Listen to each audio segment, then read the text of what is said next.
आप सभी को प्रभु यीशु मसीह के मधुर नाम में मैं आज की शाम एक बार फिर से नमस्कार करता हूं। यदि हमने परमेश्वर का वचन नहीं जाना तो फिर क्या जाना है। मेरे साथ जितने जुड़ते चले जा रहे हैं मैं आप सभी का स्वागत करता हूं। इस वक्त जो मेरी स्क्रीन पे अभी इस वक्त आप आ रहे हैं, शोभना दीदी मैं आपका स्वागत करता हूं, टोनी भाई, अहान, जॉन जी, शेरिन विलियम्स जी, विनोद गरासिया जी मैं आपका स्वागत करता हूं, अरुपा चार्ल्स जी मैं आपका भी स्वागत करता हूं, doctor Rita S Gaikwad, Namita Jacob, Sahil, Nathaniel मैं आप सभी जी का स्वागत करता हूं इस वक्त कि आप सभी मेरे साथ इस वक्त लाइव पर हैं। प्रभु हम सबको बहुत आयत की आशीष दे। उस खुदा के अनुग्रह के लिए हम उस परमेश्वर का धन्यवाद करते हैं कि उसने अपने अनुग्रह से हमें भरा है। अपने पवित्र परमेश्वर की सामर्थ के लिए हम धन्यवाद करते हैं कि उसकी सामर्थ आपके और मेरे लिए निरंतर और निरंतर है। आइए इससे पहले कि आज की लाइव पे जाएं, हम परमेश्वर का धन्यवाद करें आज के इस दिन के लिए, आज की शाम के लिए। प्रभु हम आपके पवित्र चरणों में आते हैं और आपका धन्यवाद करते हैं पिता कि आपने हमें ये सुरक्षा दी है। यदि हम आपके वचन को ना जान पाए तो फिर क्या जाना प्रभु जी। इसलिए जितने लोग हमारे साथ इस वक्त लाइव पे हैं, हर एक को एक ही आत्मा से हमें जोड़ दें। हमारे इंटरनेट, हमारी हर एक बातें, हमारा हर एक प्रसारण हम आपके हाथों में समर्पित करते हैं। ये हमारा प्रदर्शन नहीं है प्रभु, परंतु ये उत्तम परमेश्वर की उत्तम सेवा करने का एक प्रयास है। हमें एक मन करें, एक ही आत्मा। ये शाम हम आपके पास, आपके साथ गुजारना चाहते हैं ताकि उस आत्मिक जिंदगी को हम जान पाएं। हमें एक ही मन करे पिता यीशु के नाम पर, आमीन आमीन आमीन। बहुत से निवेदन मेरे पास आते हैं कि मैं कुछ गानों को आपके सामने रखूं, और काफ़ी महीनों के बाद, कुछ सप्ताह के बाद बिलासपुर से अनिशा मसीह जी हैं, उन्होंने गहरी है नदियाँ इस बात को कहा था। काफ़ी हफ्तों के बाद ये टर्न आया है और आप और भी बहुत से लोग हैं जिनकी बहुत सी रिक्वेस्ट हैं, और आने वाले समय में हम उन सारी बातों को ज़रूर पूरा करेंगे। और बीच में मुझे उन गानों पर भी जाना होता है जो प्रभु मुझे आत्मा में देता है। आइए, गहरी है नदियाँ जाऊं कैसे उस पार रे।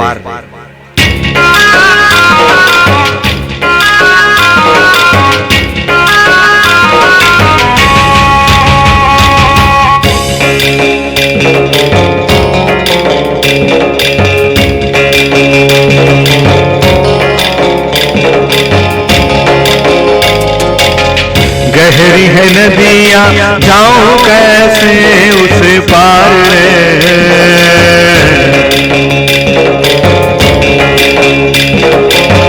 गहरी है नदियाँ जाऊं कैसे उस पार रे। प्रभु बन जाओ मोर नाव के भैया।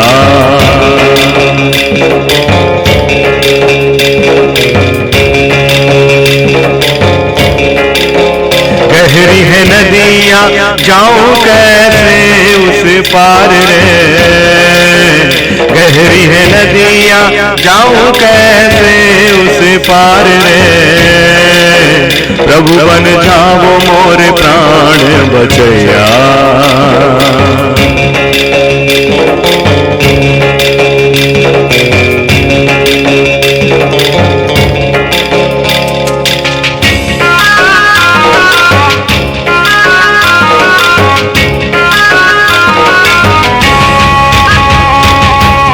दिन दुखियों का तू ही सहारा।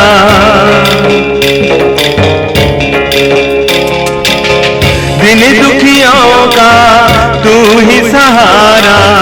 सबका पालनहारा, खेवनहारा।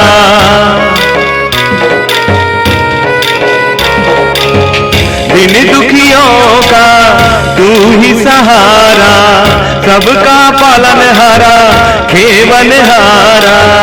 प्रभु बन जाओ मोर प्राण बचैया।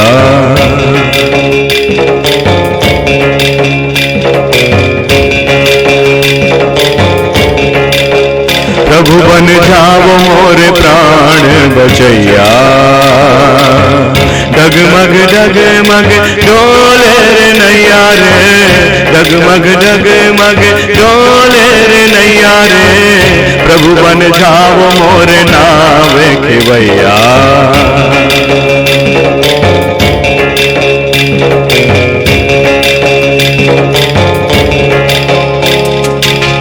गहरी है नदियाँ जाऊं कैसे उस पार रे, गहरी है नदियाँ जाऊं कैसे उस पार रे, प्रभु बन जाओ मोर नाम खेवैया।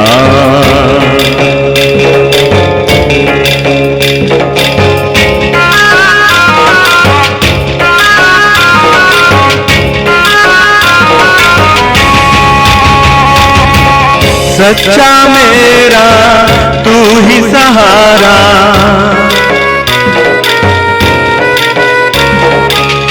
तू ही है तो मिलेगा किनारा।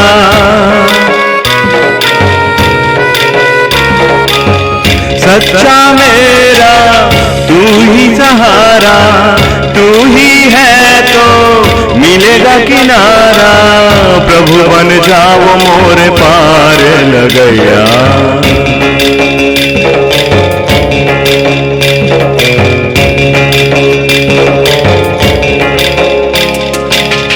प्रभु बन जाओ मोरे प्राण बचैया।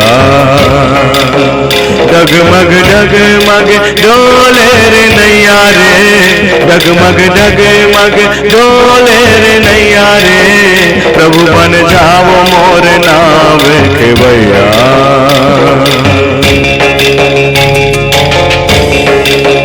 गहरी है नदिया जाऊं कैसे उस पार रे, गहरी है नदिया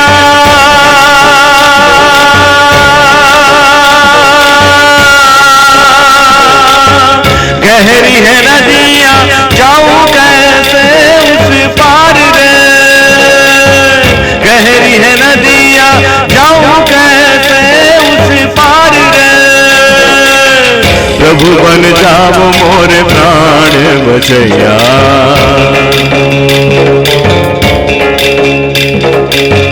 प्रभु बन जाओ मोरे प्राण बचैया।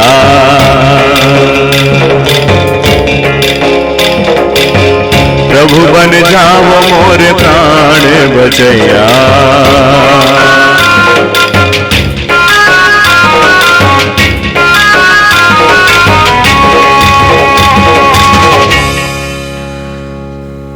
सचमुच में वो परमेश्वर आपके और मेरे लिए एक प्राण बचाने वाला परमेश्वर है। न जाने हमारे आदि माता पिता के द्वारा किए गए कार्यों से हमारी जिंदगी के लिए कोई उपाय ही नहीं होता, लेकिन उस परमेश्वर ने अद्भुत आपके और मेरे लिए प्रेम किया है ना, और इसीलिए उसकी युक्तियां, उसका वचन आपके और मेरे जिंदगी में अभी भी है। परमेश्वर का वचन कोई साधारण चीज नहीं है और मसीही एक धर्म नहीं है, परंतु मसीहत एक सच्चाई है, आत्मिक साम्राज्य की, स्वर्ग में जाने की और अनंत काल की जिंदगी की। मैं बार बार इस बात को कहता हूं कि नूह के समय भी 100 वर्षों तक लोगों ने विश्वास नहीं किया था, लेकिन नूह का वो दर्शन पूरा हुआ, असंभव बातें पूरी हुई और नाव का दरवाजा परमेश्वर ने बंद किया और समस्त सृष्टि पूरी तरह से नष्ट हुई। केवल वो जिसने परमेश्वर के दर्शनों पर, उसकी भविष्यवाणियों पर विश्वास किया।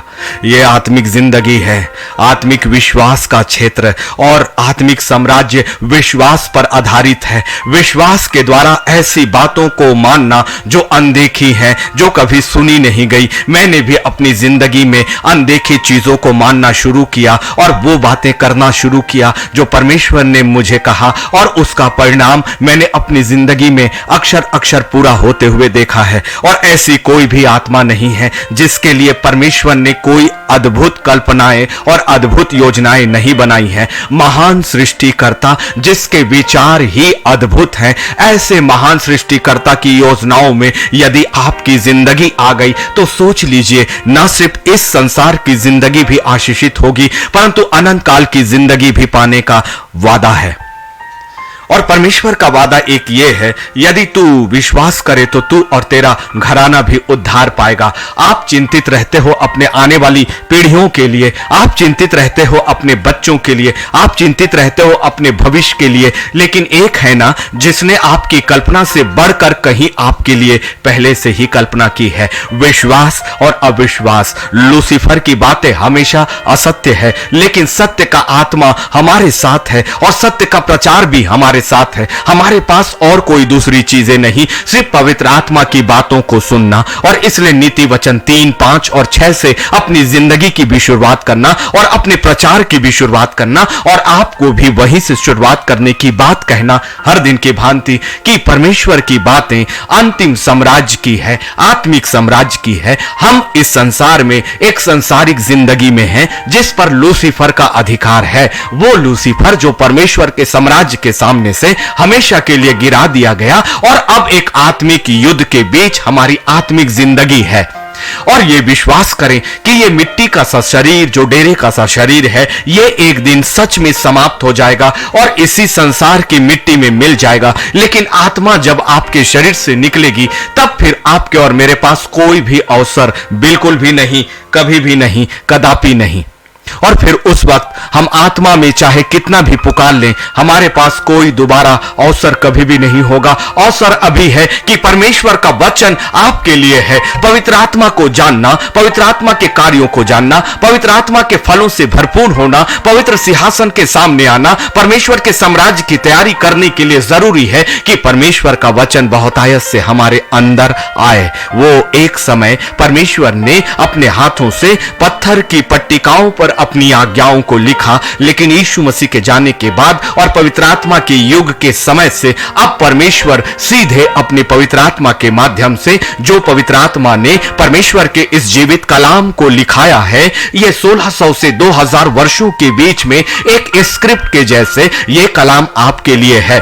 लेकिन ये कलाम तब तक आपको नहीं समझ आएगा, इसके शब्द और उसकी गहराइयां आपको तब तक नहीं समझ आएंगी जब तक कि उसके प्रकाशनों को, उसके रहस्यों को खोलने वाले पवित्र आत्मा की सहायता आप तक नहीं पहुंचेंगी। बड़ा फर्क है संसार की किताब और खुदा के इस कलाम में, जमीन और आसमान का अंतर है। ये वो किताब है जो आपकी जिंदगी में हर बातों को पूरा करती है, हर बातों का हल इस जगह पर है। इससे हमने एक संसार की किताब और एक धर्म की औपचारिकता समझ लिया है कि हमें धार्मिक पुस्तक को पढ़ना है, हमें बाइबल को पढ़ना है। इसलिए हम बिना सोचे, बिना विचारे हम प्रारंभ से लेकर अंतिम तक पढ़ते चले जाते हैं। एक बुक के समान, ये बुक के समान रीडिंग कभी भी आपको अंदर और भेदों तक नहीं ले जा पाएगी। इसीलिए तो उससे पहले बार बार पवित्र आत्मा की संगति को मांगना, और जब तक पवित्र आत्मा की संगति आपको ना आ जाए, वो भेदों का प्रकाशन जब तक ना आ जाए और आप अपने आप को उस योग्यता में साबित तब तक नहीं कर लेते, तब तक वो पवित्र आत्मा आपको सिखाएगा यदि आप सीखना चाहते हैं।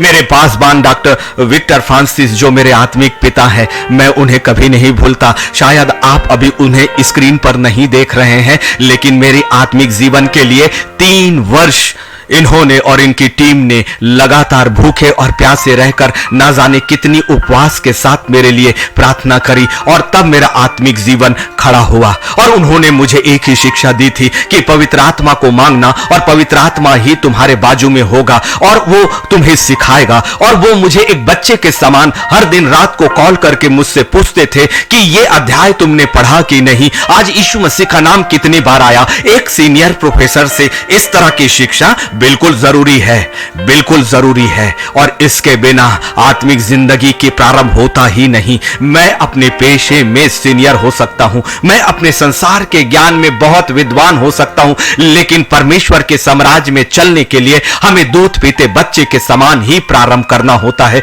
और यह पवित्र आत्मा के हाथों में होता है कि आप जितनी तेजी से चलते हैं, आप जितनी तेजी से बढ़ते हैं, और परमेश्वर की योजनाएं जिस रूप में आपकी जिंदगी के साथ होती हैं, हमने तुलना करके अपनी आत्मिक जिंदगी की तुलना दूसरों के व्यक्तियों से किया, अपनी समझ में लेकर सबसे पहली चीज जो अभी भी मैं आपके बीच में बार बार रटता हूं, नीति वचन 3 उसके 5 और 6 के सिवा और कोई दूसरी बातें नहीं है कि तू अपनी समझ का सहारा मत लेना, परंतु संपूर्ण मन से परमेश्वर यहोवा पर भरोसा रखना। एक की आत्मिक जिंदगी और आपकी आत्मिक जिंदगी, एक के लिए परमेश्वर की योजना और आपके लिए परमेश्वर की योजनाओं में भिन्नता हो सकती है। इसलिए प्रारंभ तो एक जैसा होगा, लेकिन उसका अंत अलग अलग अलग अलग होता है। मेरे पासबान को जो जो जो जो जो जिम्मेदारी खुदा ने दी, लेकिन मुझे एक अलग तरह की जिम्मेदारी दी, लेकिन उनकी प्रार्थनाओं से आज मेरी आत्मिक जिंदगी खड़ा हो गई।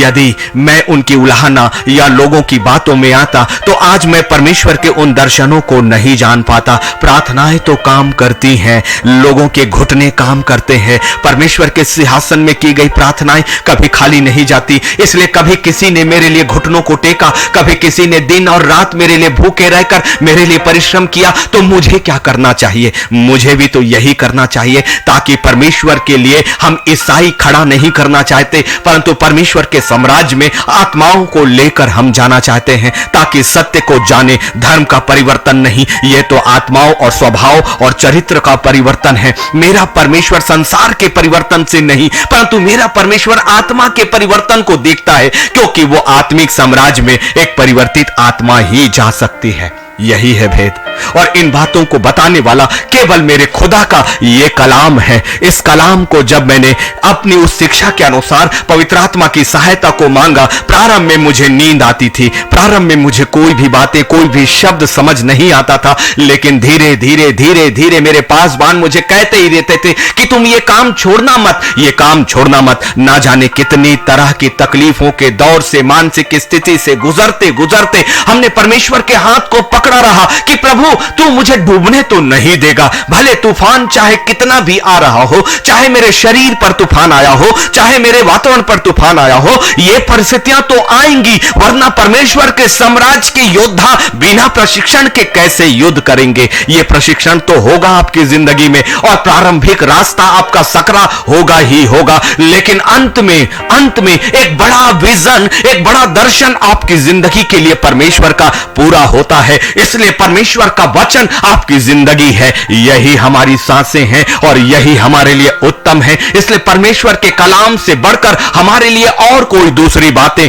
कभी नहीं होती। हमारी सेवकाई पर भी उंगलियां उठती हैं, हमारे कामों पर भी उंगलियां उठती हैं, हमारी प्रार्थनाओं पर भी उंगलियां उठती हैं, हमारी जिम्मेदारियों पर भी उंगलियां उठती हैं, लेकिन मनुष्य और लूसीफर की आवाजों से कहीं बढ़कर हमारे लिए खुदा का वो बड़ा दर्शन है जो अनंत काल की ओर लेकर जाता है। उपहास तो होंगे, सदोम और अमोरा ने भी उपहास उड़ाया, लेकिन जिसने परमेश्वर के दर्शनों पर विश्वास किया वो सदोम और अमोरा के साथ नाश नहीं हुए। रूह ने भी विश्वास किया, लेकिन जिन्होंने उस समय भी उसका ठट्ठा उड़ाया, और परमेश्वर के वचन के ठट्ठा उड़ाने के लिए लूसीफर की आत्माएं तो हमेशा से सक्रिय रही हैं।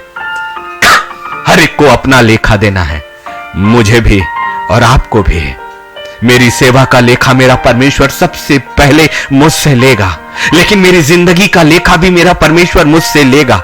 जो प्रशिक्षण मेरे खुदा ने मुझे व्यक्तिगत तौर से दिया, और जो बातें और जो सेवा उसने मुझे दी, वो जिम्मेदारी मैं जानता और समझता हूं, और उस पे अभी चलने का प्रयास है। ये प्रारंभिक स्थिति है, लेकिन प्रारंभिक स्थिति में ही जितनी आशीषें मैंने अपने परमेश्वर से पाली वो अद्भुत है।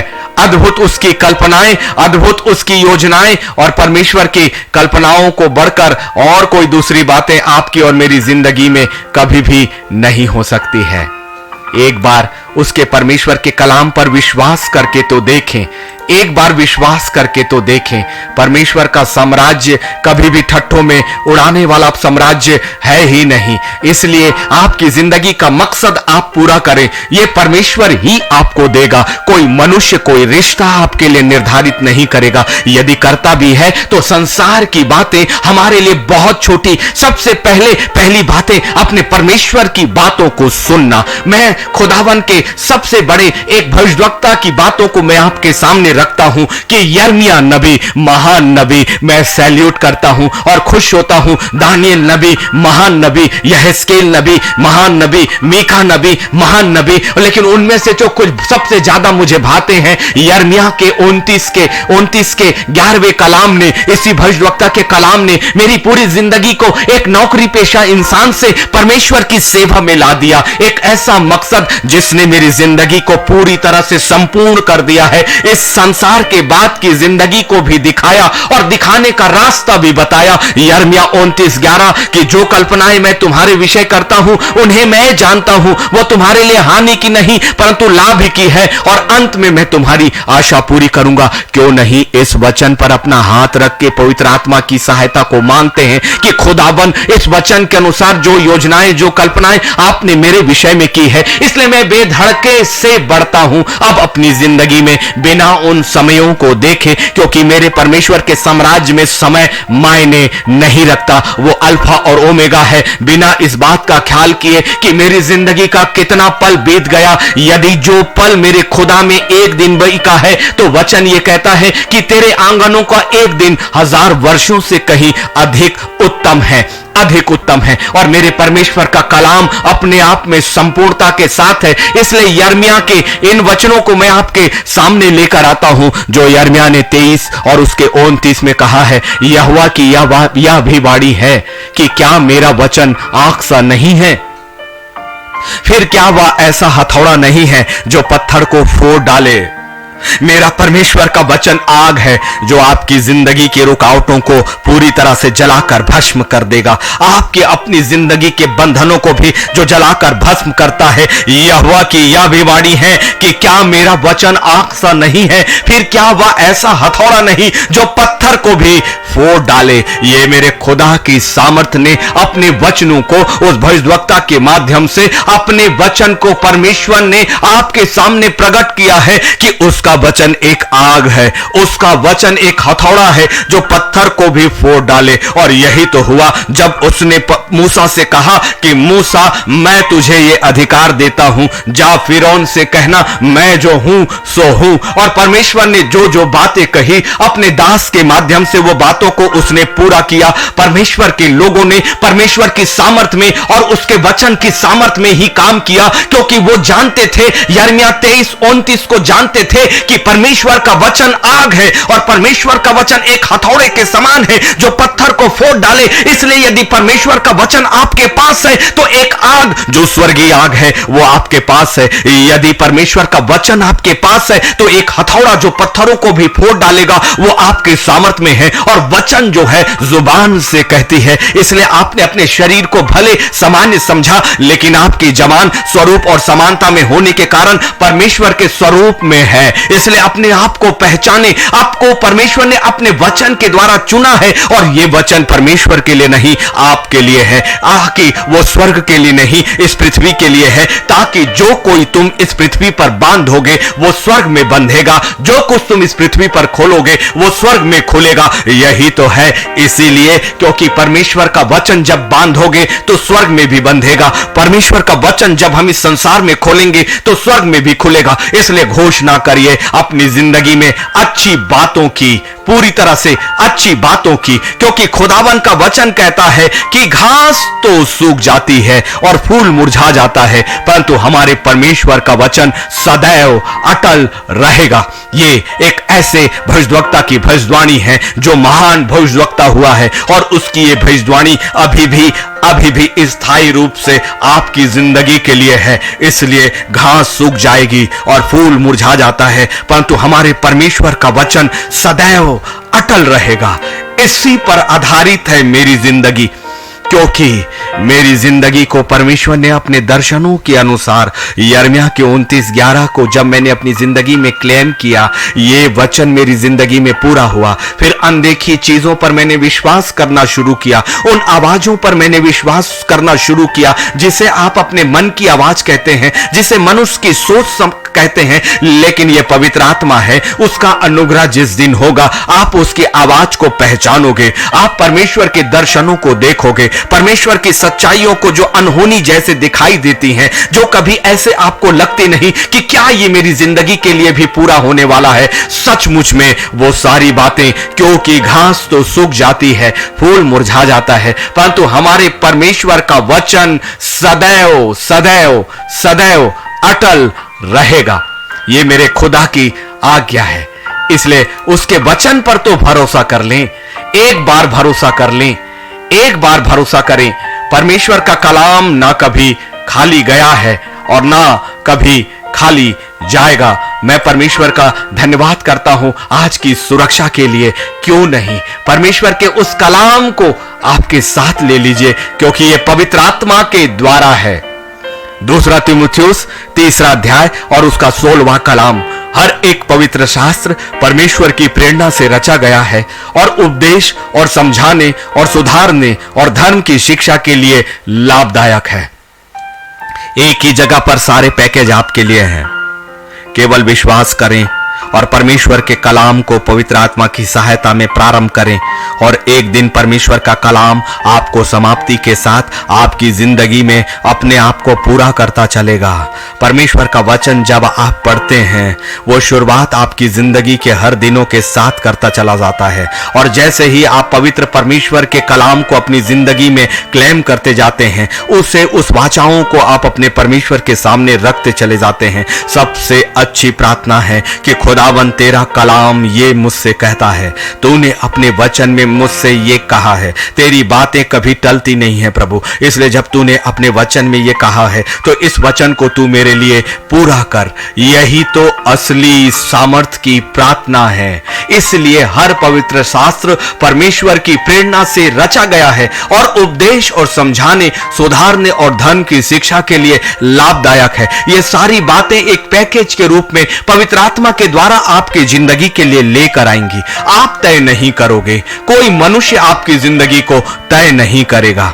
हर बातें लोगों ने जो कहा है पवित्र आत्मा की अगुवाई में, हर भविष्यवाणियां जो कही हैं वो पवित्र आत्मा की अगुवाई में। इसलिए जब लोग मुझसे कहते हैं मेरी जिंदगी में कुछ नहीं होता, मैं कहता हूं स्टॉप, उसी जगह पर रुक जाओ। कभी भी अपनी मुख की उस ताकत को अपने ही विरोध में इस्तेमाल मत करो, क्योंकि ये तुम नहीं, लूसीफर की कोई ऐसी आत्मा तुम्हारी जीभ में आकर तुम्हारे ही वातावरण में, तुम्हारे ही विरोध में बातें कर रही है। सावधान रहो, क्योंकि वो फाड़ खाने वाले सिंह के समान हमेशा इस ताक पर रहता है कि कब हमें फाड़ खाए। परंतु हमें तो अपनी पवित्र आत्मा की अगुवाइयों में अपनी जिंदगी की भी अच्छी बातों की घोषणा करना है। क्यों थकते हो, क्यों निराश होते हो? जिंदगी तो बहुत बाकी है, और जो खोया हुआ वर्ष, खोए हुए महीने, खोया हुआ दिन मेरा परमेश्वर आपकी जिंदगी में वापस दे सकता है और देता भी है। अय्यूब ने अपनी जिंदगी में जो कुछ भी खोया परमेश्वर ने उसका 4 गुना उसे बढ़ा कर दिया। दाऊद ने अपनी जिंदगी में जो कुछ भी खोया असीम रूप से परमेश्वर ने उसे उतना बढ़ा कर दिया। यूसुफ ने अपनी जिंदगी का प्रारंभ शून्य से किया, लेकिन खुदा ने उसे एक बड़ा साम्राज्य दिया। मेरा परमेश्वर मालिक है इस जहां का, इसलिए अपनी संतानों के लिए योजनाएं तो वही बनाता है। हमें कुछ सोचने की जरूरत ही कहां है, हमें कुछ समझने की जरूरत ही कहां है। इसीलिए तो पहली ही शुरुआत पवित्र आत्मा के द्वारा यह होती है कि तू अपनी समझ का सहारा मत लेना, परंतु संपूर्ण मन से परमेश्वर यहोवा पर भरोसा करना। इसलिए तो दूसरा पतरस उसका पहला अध्याय और उसके 21वें में, फिर से दूसरा पतरस उसका पहला अध्याय और उसका 21वां कहता है, क्योंकि कोई भी भविष्यवाणी मनुष्य की इच्छा से कभी नहीं हुई, लेकिन आप घोषणा करते हो अपनी इच्छा से। आप घोषणाओं को सुनते हो इस संसार के भविष्यवक्ताओं से। हर बातें वचन के अनुसार रखिए। यदि परमेश्वर ने किसी आत्मिक पिता को, आत्मिक भाई को, आत्मिक साथी को और कोई ऐसे भविष्यवक्ता को आपके लिए रखा है तो वो भेदों को खोलेगा। क्या शाऊल से परमेश्वर ने इस भेद को नहीं कहा था कि हनन्याह के पास उस जगह पर जा और उससे तू बपतिस्मा ले? क्या हनन्याह को खुदा ने नहीं कहा था कि एक व्यक्ति तेरे पास आ रहा है? क्या परमेश्वर परमेश्वर ने अपनी आत्माओं का प्रकाशन नहीं दिया? क्या मूसा को परमेश्वर ने पहले से नहीं बताया कि उसे क्या करना है? क्या यूसुफ को परमेश्वर ने नहीं बताया कि तू इंतजार कर और मेरा वचन तेरी जिंदगी के साथ पूरा होगा? ये बातें आपकी जिंदगी में आएंगी, लेकिन ये निर्धारण करेगा परमेश्वर। इसीलिए बहुत तेरे हैं जो मनुष्यों की ओर ताकते हैं।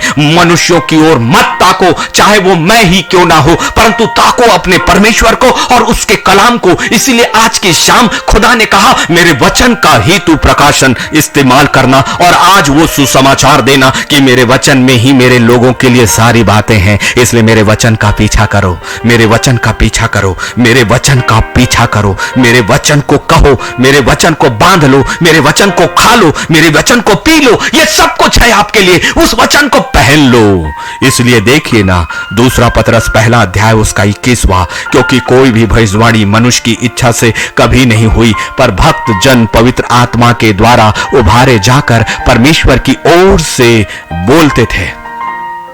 भक्त जन जिन्हें परमेश्वर ने चुना है, जो पवित्र आत्मा के द्वारा उभारे जाकर बोलते हैं। इसीलिए झूठे प्रेरित और झूठे भविष्यवक्ताओं से सावधान रहें। आप भागते हो उनके घरों, उनके चर्चेस तक, लेकिन क्यों नहीं अपनी ही जगह पर अपने परमेश्वर के सामने बैठते? क्यों नहीं? हम भागते हैं, हम दौड़ते हैं, हम टिकट कटाते हैं, जबकि वो पवित्र आत्मा आपके बीच में, वो खुदा का पवित्र सुरक्षा आपके बीच में, यीशु नासरी का पवित्र नाम को इस्तेमाल करने का अधिकार आपको, उसके लहू को इस्तेमाल करके अपनी ही भूमि को पवित्र बनाने का अधिकार आपको अपने आप पहले ही यीशु मसीह में होकर, बलिदान में होकर पहले ही सारे अधिकार मिले हैं। हमने उसके बलिदान को कितना छोटा कर दिया, पवित्र आत्मा की सहायता को कितना छोटा कर दिया। मनुष्यों के सामने हमने अपने खुदा के वचन को ही कहीं अलग रख दिया। हमारे सामने ही खुदा का वचन पड़ा है, लेकिन हमने मनुष्यों के पीछे पीछे पीछे पीछे अपनी दौड़ लगा दी। यह भी तो पुता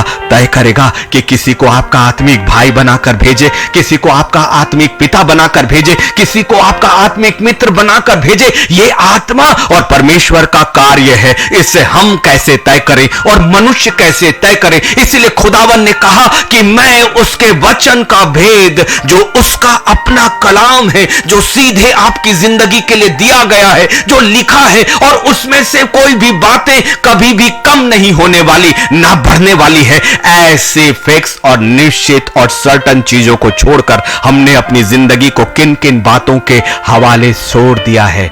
मनुष्यों के हवाले या और किसी बातों के हवाले?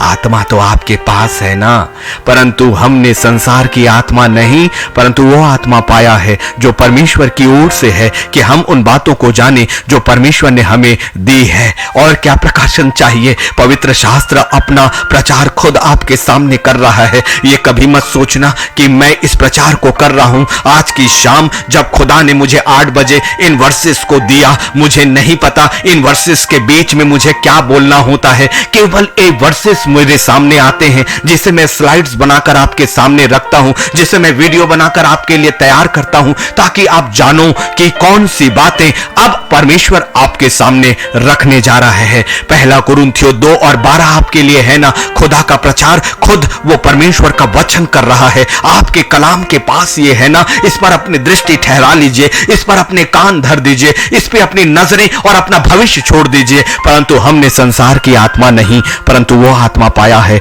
जो परमेश्वर की ओर से है। हम संसार की आत्माओं के पीछे क्यों जा रहे हैं, जब परमेश्वर की आत्मा ही आपको मिली हुई है? आपके पास है ना, वो आपके अंदर है, आपके पास है। आपने उसे मरा हुआ रख दिया है, जगाओ उसको। परमेश्वर का वचन ही उसका भोजन है। इसलिए जैसे जैसे ये वचन आपके अंदर जाएगा, आपकी वो सोई हुई आत्मा जो संसार की नहीं थी परंतु परमेश्वर की ओर से मिली है, वो जो आपको उन बातों को बताएगा जो परमेश्वर ने हमें दी है। इसीलिए आपको वो बातें अभी तक समझ नहीं आई, क्योंकि परमेश्वर की आत्मा नहीं, संसार की आत्मा आपके जीवन को, आपके शरीर को चला रही है।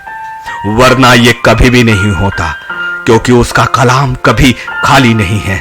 पहला कुरिन्थियों में पौलुस ने कहा, एक ऐसा व्यक्ति जो परमेश्वर को करीब से जान गया, जिसने उसकी आवाज से ही जिसका हृदय परिवर्तित हो गया। जब वो दमिश्क के रास्ते पर था, खुदा ने उससे बातें करी, उस यीशु ने जिसे वो सताने चला था। हे शाऊल तू मुझे क्यों सताता है? इतना ही वचन उसके अंदर गया, हे शाऊल तू मुझे क्यों सताता है? ऐसी ही आवाज ना जाने आपका नाम लेकर कितने बार आई कि तुम मुझसे क्यों दूर है? तू मेरे वचन को छोड़कर इस संसार की कौन कौन सी बातों और कौन कौन सी प्रतिज्ञाओं के पीछे है, लोगों की प्रार्थनाओं, लोगों की भविष्यवाणी, जबकि मैंने तुझे अपनी आत्मा जो तुझसे बातें करेगा उन बातों को जानने के लिए मैंने तुझे पहले ही दी है। नहीं तो फिर से देखिए ना, आत्मा पाया है, परंतु वो आत्मा पाया है जो परमेश्वर की ओर से है, कि हम उन बातों को जाने जो परमेश्वर ने हमें दी है, कि हम उन बातों को जाने जो संसार हमें देना चाहता है। कभी भी नहीं, अपनी आत्मिक जिंदगी से कभी भी कोई समझौता बिल्कुल भी नहीं है, क्योंकि आत्मा की बातें वही करेगा जो आत्मा को पाता है, उस आत्मा को जो इस संसार की ओर से नहीं परंतु परमेश्वर की ओर से मिलती है। इसीलिए तो हम अपनी सेवा को परमेश्वर की मानते हैं। परमेश्वर की आज्ञा हमारे लिए है, चाहे हमारी सेवकाई पर कोई भी किसी भी तरह का दोष लगाए, हमें फर्क नहीं पड़ता। 1 कुरिन्थियों 2:13 हमारी जिंदगी है, जिनको हम मनुष्यों के ज्ञान की सिखाई हुई बातों में नहीं परंतु आत्मा की सिखाई हुई बातों में आत्मिक बातों से मिलाकर सुनाते हैं। इसलिए हम मनुष्य के ज्ञान में नहीं, अपने खुदा की आत्मा जो हमें सिखाती है, जो हमें बताती है, जो हमें चलाती है, जो आत्मिक बातों को करती है, इसलिए आत्मिक बातें आत्मा जो आत्मा से चलता है वही सुनेगा और समझेगा, वरना सारे मनुष्य इस संसार में मनुष्य की बुद्धियों की बातें करेंगे। और सबसे पहली बात तो यही है कि तू अपनी समझ का सहारा मत लेना, परंतु संपूर्ण मन से परमेश्वर यहोवा पर भरोसा करना। यही हमारी आत्मिक सेवा है और यही हमारी सेवकाई का आधार है कि जब हमने अपनी जिंदगी को इस संसार की जिंदगी से अलग किया, जब हमारे पास अच्छी नौकरी होने के बाद, एक अच्छी आमदनी होने के बाद, एक अच्छा ज्ञान होने के बाद, जब परमेश्वर ने अपने सत्य को हमें बताया, तो उन चीजों के साथ हम अपने परमेश्वर के पीछे इसलिए हैं कि हम आत्मा की बातों को जो संसार की ओर से है, जो संसार की मनुष्यों की बातों को, उन बातों को नहीं, अपने स्वर्गीय परमेश्वर की बातों को जो हमारे कानों से नहीं हमारे अंदर हमारे हृदय से आती है, उसे सुनते हैं और उस पर चलते हैं। हमारे लिए हमारे खुदा की आज्ञा, उसकी बातें, उसका दर्शन ही हमारी जिंदगी और हमारे भविष्य है। हमारा हर एक कार्य उसी के अनुसार, उसी की आत्मा में। इसलिए मनुष्य की समझ हमारे लिए कोई मायने नहीं रखती। मनुष्य का कहा हुआ हमारे लिए कोई भी बातें नहीं होती, क्योंकि देखिए ना, ये मुझे समझाया है 1 कुरिन्थियों उसका 2 अध्याय उसके 14वें में, परंतु शारीरिक मनुष्य परमेश्वर के आत्मा की बातें ग्रहण नहीं करता। यही सबसे बड़ा कारण है कि आपके चारों ओर के लोग परमेश्वर की बातों, परमेश्वर के दर्शनों, परमेश्वर की सामर्थ को कभी नहीं जानेंगे, क्योंकि यदि वो शारीरिक रूप से है तो आत्मिक बातों को वो कभी भी ग्रहण नहीं करेंगे, क्योंकि ज्योति और अंधकार का कोई मेल नहीं है। आप धन्य हो जो ज्योति की ओर मुंह को फेरा है आपने, और ये परमेश्वर का अनुग्रह है कि आप सभी एक आत्मा में होकर आज उस पवित्र परमेश्वर की आत्मा की बातों को सुन रहे हैं।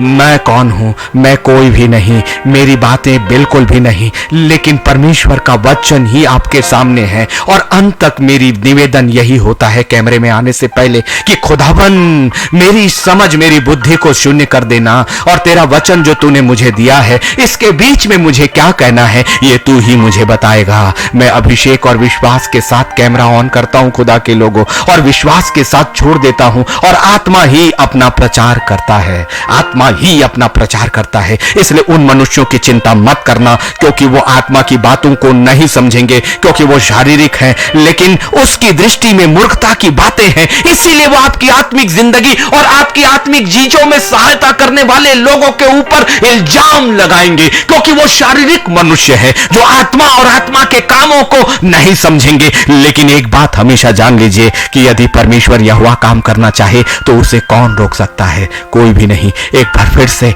कुरिन्थियों के पहला कुरिन्थियों के 2 और 14 में अपनी नजर ठहराइए, अपनी मोबाइल पर, अपनी स्क्रीन पर नजर ठहराइए। शारीरिक मनुष्य परमेश्वर की आत्मा की बातें ग्रहण नहीं करता, क्योंकि वे उसकी दृष्टि में मूर्खता की बातें हैं, मूर्खता की बातें हैं। इसीलिए तो लोग उपहास उड़ाते हैं, इसीलिए तो नूह का उपहास उड़ाया, इसीलिए लूत का भी उपहास उड़ाया। लेकिन परमेश्वर का वचन पूरी तरह से पूरा हुआ। 300 लोगों के साथ गिदोन ने अनगिनत सेनाओं को नष्ट कर दिया, क्योंकि ये असंभव बातों पर विश्वास करने वाले लोग हैं। केवल मूसा परमेश्वर के वचन पर उठाकर 6 लाख लोगों को, जो केवल पुरुष थे और गिनतियां नहीं थी महिलाओं की और बच्चों की, उससे लेकर निकल गया। एक बूढ़ा व्यक्ति, 80 साल का व्यक्ति, जिसे खुद सहारे की जरूरत थी, वो हजारों और लाखों का सहारा बना। क्यों? क्योंकि वो परमेश्वर की आत्मा की बातों के अनुसार चलता था और वह उन्हें जान सकता है, क्योंकि उनकी जांच आत्मिक रीति से होती है। नहीं जानेगा शारीरिक मनुष्य परमेश्वर की आत्मा की बातों को नहीं जानेगा, वो उसकी दृष्टि में मूर्खता की बातें ही ठहरेंगी और ना वो उसे जान सकता है, क्योंकि उनकी जांच आत्मिक रीति से होती है। यह परमेश्वर ने कितनी स्पष्टता के साथ आपको बताया। मेरी बातें वही जानेगा जो आत्मिक रीति से फलेगा फूलेगा। इसलिए मैंने अपनी जिंदगी में अपने परमेश्वर के वचनों को परखा है ना। मुझे अपने परमेश्वर के वचन की सच्चाई मैंने परखा, क्योंकि उसकी जांच खुदा की आत्मा में होकर मेरी आत्मा ने किया और तब कबूल किया। प्रभु तू है, तेरी सामर्थ वैसे ही है जैसे इस्राएलियों के समय थी। तू अभी भी लाल समुद्र को हमारी जिंदगी से वैसे ही हटाता है जैसे तूने उस समय हटाया, क्योंकि तू कभी ना बदला। मेरे परमेश्वर, तेरा वचन कभी नहीं बदला, मेरा परमेश्वर का वचन कभी नहीं बदला। इसलिए जब भी मैं अपनी तकलीफों के दौर पर आया, मैं भागकर अपने खुदा के वचनों को अपने हृदय में लेता हूं और अपने घुटनों को टेक कर अपने परमेश्वर के सामने उन वचनों, उन वादों को याद करता हूं। कोई मनुष्य कभी आपके साथ रहे ना रहे, अपने परमेश्वर के हाथों को आप स्पर्श करेंगे उस वक्त जब आपको लगेगा कि मैं पूरी तरह से अकेला हूं, क्योंकि वो वचन आपकी जिंदगी के लिए आपकी आत्मा के अंदर लिख दिया गया है। केवल पवित्र आत्मा को पुकारें ताकि वो आपकी आत्मा के अंदर गए लिखे गए उन वचनों को आपके सामने लेकर आए। ये वचन आपके आंसुओं को भी पोंछता है, ये वचन आपकी जुबान को भी ताकत देता है, ये वचन आपके शरीर को भी ताकत देता है और यही वचन आपको लोगों के सामने खड़ा करता है।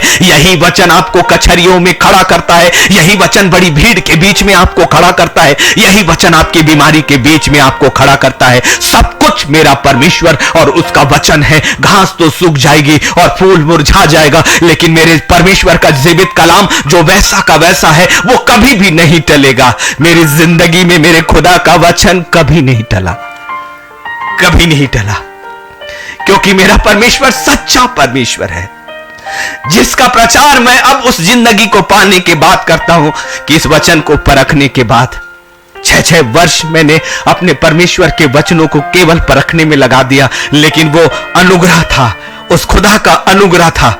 इसीलिए अंतिम समय में ठट्ठा करने वाले लोग आएंगे खुदा के लोगों।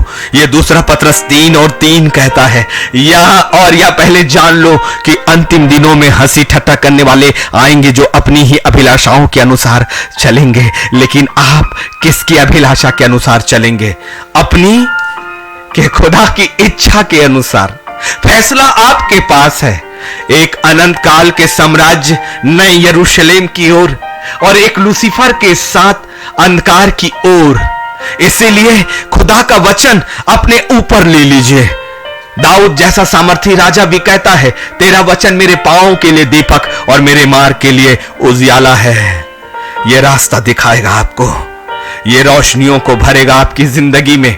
चाहे मैं घोर अंधकार से भरी हुई वादियों में चलूं तो भी मैं हानि से नहीं डरूंगा, क्योंकि तेरा वचन मेरे मार्ग के लिए दीपक और मेरे पथ के लिए, मेरे मार्ग के लिए उजियाला है। मेरे पांव का दीपक मेरा परमेश्वर है, वो मुझे उजाला दिखाता है, वो मुझे रास्ता बताता है। इसीलिए परमेश्वर हमें रखता है, इसलिए प्रारंभ में वो आपको थोड़ा थोड़ा सा देगा। मैंने तुम्हें दूध पिलाया, अन्न खिलाया, क्योंकि तुम उसको ना खा सकते थे, वरन अब तक भी नहीं खा सकते हो। परमेश्वर परमेश्वर थोड़ी थोड़ी बातों से एक बच्चे को जैसे प्रारंभ में अन्न नहीं खिलाते, दूध पिलाते हैं और फिर वो धीरे धीरे बढ़ता जाता है, फिर वो ठोस भोजन को लेता है, ऐसा ही है परमेश्वर के साथ चलना।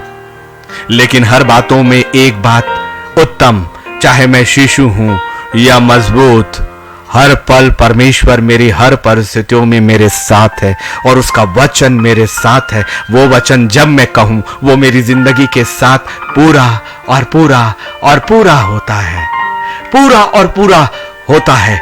इसलिए अब विश्वास ही है, क्योंकि रोमियो 10 और 17 कहता है, जो विश्वास सुनने से और सुनना मसीह के वचन से होता है।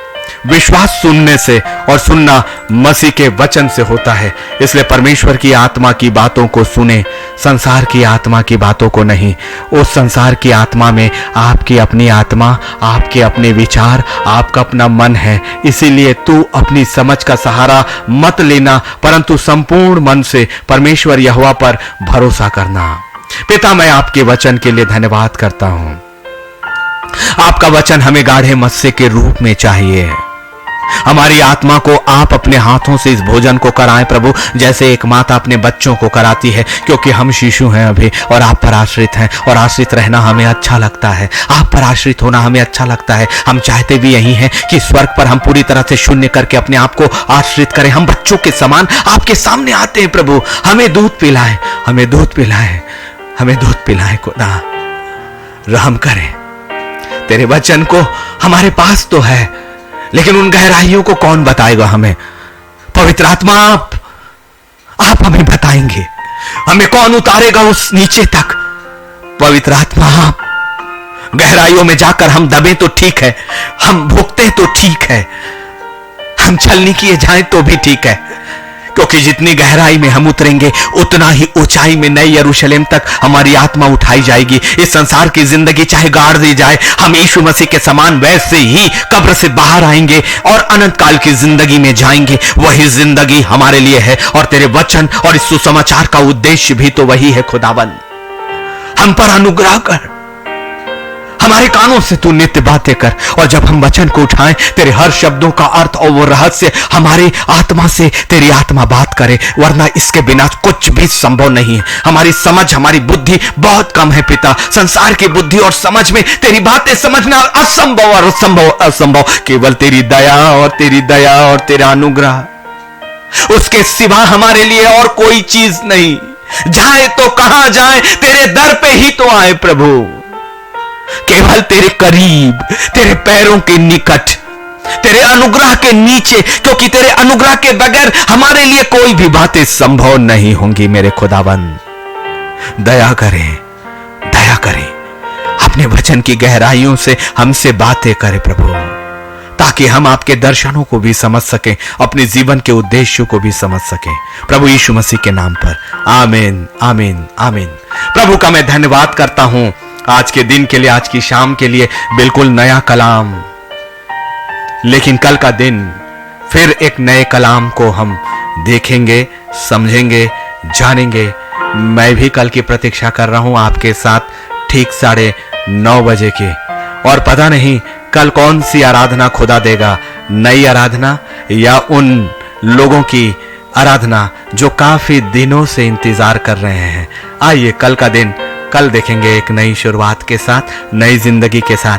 आज धन्यवाद करें कि प्रभु ने हमें ये जिंदगी दी, और कल हम नई सांसों के साथ, नई जिंदगी के साथ, परमेश्वर की नई सृष्टि में नई योजना के साथ आएंगे।